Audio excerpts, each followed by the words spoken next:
Ayan po yung bago nating panganak na ating inahin. Pang 3 days nila ngayon. Ayan po sila. Ngayon na lang ulit tayo nakapag-upload ng video. 8 peraso lang po.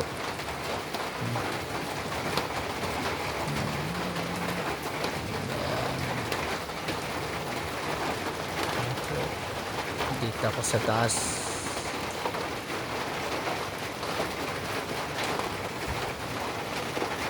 Ayan po. Ito po. Ito yung tinutulogan ko. Ayan. May papag dito sa taas.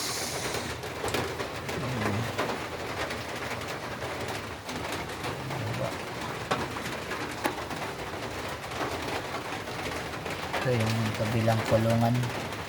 Wala na pong laman kasi na-harvest na po ngayon yung 8 peraso na patiners. Yung 3 buwan na pag-aalaga namin, yung isa umabot ng 91 kilos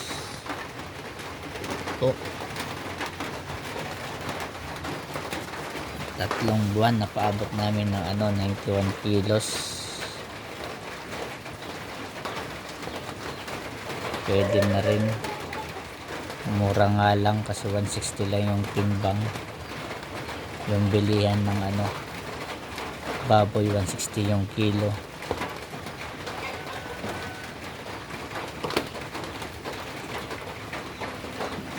Po, sana maging malusog lang sila.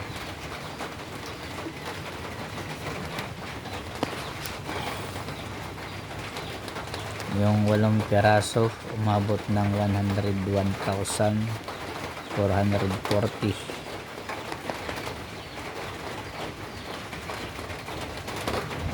po.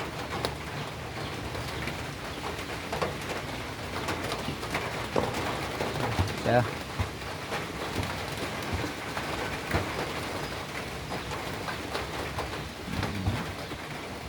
By January iwawali na namin yan. February, March, April, tsaka sa April di-dispose na yan.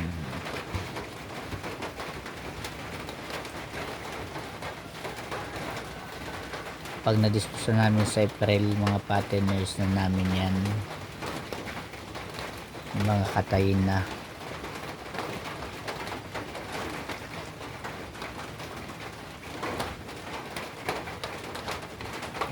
Po.